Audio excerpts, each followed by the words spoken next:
अगला और लास्ट जो हमारा टैब है उसका नाम है व्यू। व्यू में देखिए हमारे पास काफ़ी सारे ग्रुप ऑफ कमांड्स अवेलेबल हैं, document views, show, zoom, window और मैक्रोस। सबसे पहले हम जानकारी लेंगे डॉक्यूमेंट व्यूज़ की। डॉक्यूमेंट व्यूज़ में अगर आप देखें तो हमारे पास सामने काफ़ी सारे व्यूज़ हैं। प्रिंट लेआउट, प्रिंटिंग से पहले कैसा व्यू दिखाई देगा आपका वो देख सकते हैं। फुल स्क्रीन देख सकते हैं ताकि आराम से उसे आप पूरे स्क्रीन पे चेक करके देख सकें अपने डॉक्यूमेंट को। वेब लेआउट, इंटरनेट पे आपका पेज कैसे दिखाई देगा अगर आप इंटरनेट पे डालें इस पेज को।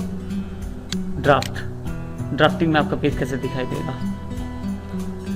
हम आउटलाइन व्यू को समझने के लिए अपना एक एग्जांपल और पिक करते हैं। देखिए हमारे पास ये एक एग्जांपल है, इसमें व्यू में जाके हम आउटलाइन व्यू क्लिक करते हैं। देखिए हमारे पास लेवल्स बन जाएंगे। हम चाहें तो यहाँ से लेवल क्रिएट कर सकते हैं। हमारे पास ये कुछ ऑप्शंस दिए गए हैं, आउटलाइन टूल्स अवेलेबल हैं जिसके द्वारा हम लेवल्स बना सकते हैं। जैसे कि मैं फाइल, न्यू, ओपन, ये जो कमांड्स हैं न्यू, ओपन और सेव, इनको मैं फाइल के अंदर रखना चाहता हूँ। कट, कॉपी, पेस्ट जो है होम के अंदर, और ये तीनों क्लिप आर्ट, टेबल और पिक्चर इंसर्ट के अंदर। ये लेकिन सारी की सारी कमांड्स वर्ड के अंतर्गत आनी चाहिए। इसके लिए मैं क्या करूँगा, सबसे पहले फाइल पे क्लिक करके इसको लेवल 2 दे दूँगा। न्यू, ओपन, सेव को क्लिक करके लेवल 3 दे दूँगा। फिर से होम पे क्लिक करके इसको लेवल 2 यानी कि बिल्कुल फाइल के साथ ले आऊँगा। कट, कॉपी को इकट्ठा सेलेक्ट करके आप चाहें तो एक एक टेक्स्ट सेलेक्ट कर सकते हैं और चाहें तो इकट्ठा। फिर से इसको लेवल 3 दे दिया मैंने।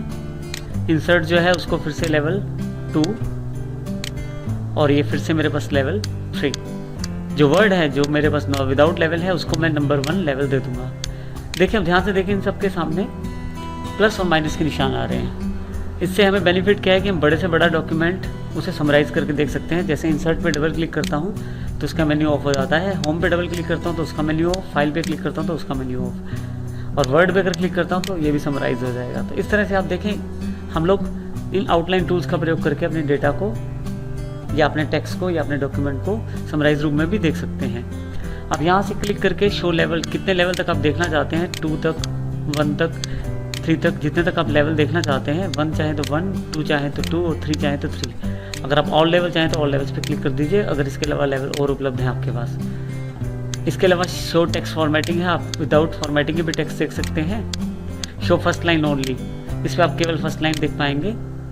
शो डॉक्यूमेंट, आपके पास जो डॉक्यूमेंट है वो भी अवेलेबल हो जाएगा जो डॉक्यूमेंट आपके पास काम कर रहा था।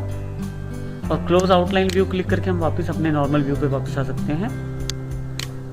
शो के अंदर हमारे पास कमांड है रूलर, स्केल आ जाएगा, यानी कि रूलर हमारे पास ध्यान से देखें तो टॉप साइड और लेफ्ट साइड दोनों तरफ रूलर अवेलेबल हो जाएगा। ग्रिड लाइंस, अगर आप किसी पिक्चर के साथ काम कर रहे हैं या किसी स्पेसिफिक टेक्स्ट का काम कर रहे हैं तो आप ग्रिड लाइंस का अवेलेबल प्रयोग कर सकते हैं।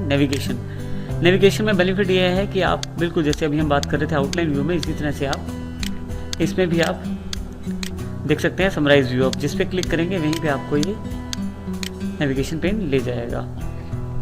अगला सेगमेंट हमारे पास देखिए, मैं यहाँ ग्रिड लाइन ऑफ कर देता हूँ, नेविगेशन पेन भी ऑफ कर देता हूँ, रूलर ऑन है मेरा। जूम है नेक्स्ट लेवल, जूम से आप अपने डॉक्यूमेंट को थोड़ा सा बड़ा करके देख सकते हैं। ये देखिए 100% जूम के लिए यहाँ पे क्लिक कर दीजिए। 1 पेज जितना एडजस्ट हो पाएगा उतना दिखाएगा, 2 पेज और पेज विड्थ के अकॉर्डिंग। इस तरह से इन ऑप्शंस का प्रयोग कर सकते हैं।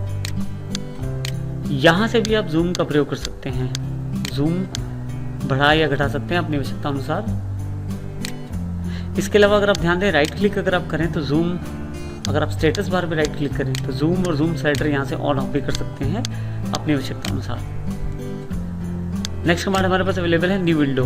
हमारे पास जो डॉक्यूमेंट का नाम है डॉक्यूमेंट 6 आ रहा है, न्यू विंडो करूँगा तो हमारे पास 6 के ही 2 पार्ट हो जाएंगे, यानी कि 6 की 2 कॉपीज अवेलेबल हो जाएंगी। एक 6.1 जो कि ऊपर है और एक मेरे पास 6.2 जो कि मेरे पास ये कॉपी है।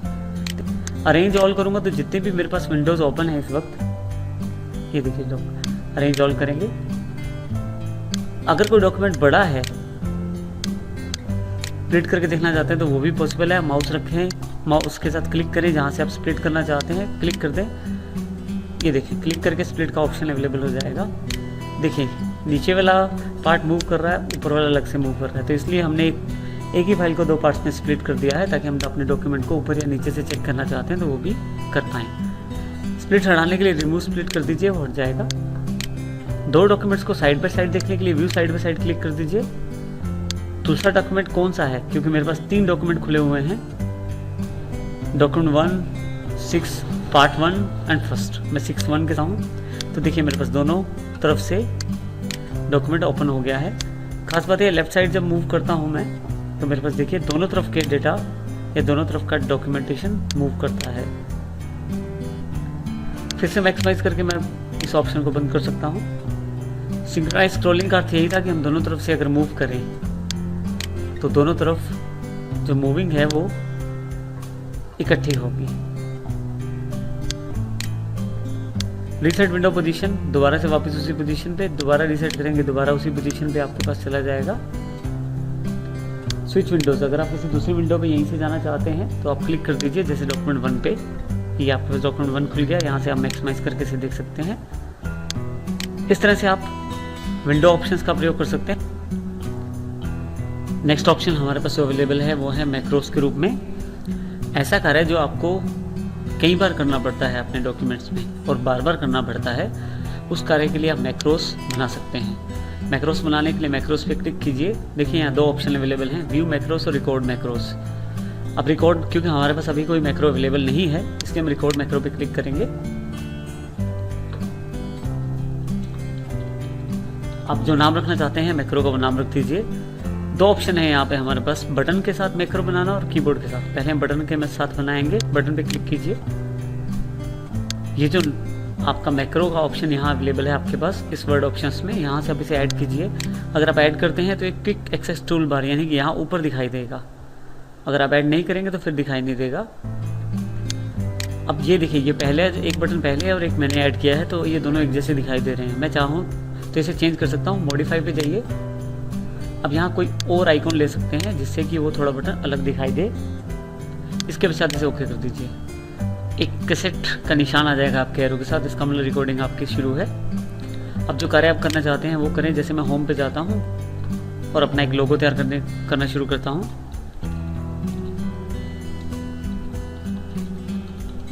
देखिए isstword.com मैंने लिख दिया है। इसका लोगो मुझे तैयार करना है, इसको मैं सिलेक्ट कर लेता हूँ,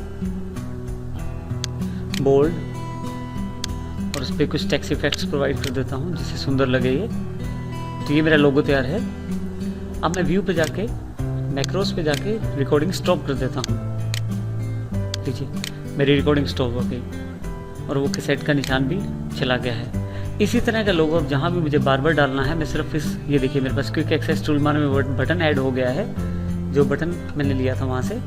जैसे मैं इसे क्लिक करता हूँ देखिए वो मेरे पास मेरा लोगो इंसर्ट हो जाता है। देखिए, तो इस तरह से आप इनका प्रयोग कर सकते हैं। अगर आप इस बटन को यहाँ नहीं चाहते तो राइट क्लिक करके remove from the access tool bar भी कर सकते हैं, remove from quick access tool bar भी कर सकते हैं, जिससे वो यहाँ से हट जाएगा बटन। इस तरह से आप अपना लोगो बटन के द्वारा तैयार कर सकते हैं। अब हम देखेंगे कि हमारे पास जो दूसरा ऑप्शन अवेलेबल है वो है रिकॉर्ड मैक्रो में कीबोर्ड के द्वारा। सबसे पहले हम क्लिक करेंगे कीबोर्ड के ऊपर।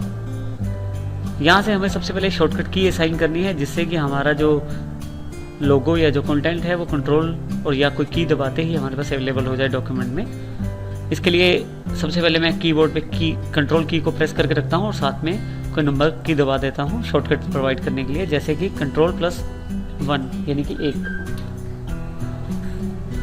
देखिए यहाँ ये आ गई है। इसे असाइन करना बड़ा ज़रूरी है। असाइन का बटन क्लिक कीजिए। जैसे आप असाइन का बटन क्लिक करते हैं करंट कीज में ये अवेलेबल हो जाएगी। चाहे तो यहाँ से रिमूव कर सकते हैं, क्लोज कर दीजिए। हमारे पास कैसेट का निशान आ गया है। इसका अर्थ यह है कि रिकॉर्डिंग शुरू हो गई है। अब हम जो अपना नॉर्मल लोगो बनाना चाहते हैं उसे बनाएंगे।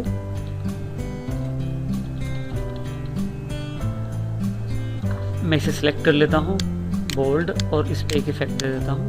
ये देखिए मेरा लोगो तैयार हो गया है। अब मैं रिकॉर्डिंग पे जाके व्यू पे मैक्रोस पे स्टॉप रिकॉर्डिंग कर देता हूँ। अब दोबारा लोगो चाहिए तो मैं कंट्रोल के साथ उसी की को प्रेस करूँगा जो मैंने शॉर्टकट में प्रोवाइड की थी, जैसे Ctrl+1। देखिए Ctrl+1 जैसे मैंने किया मेरे पास लोगो इंसर्ट हो गया।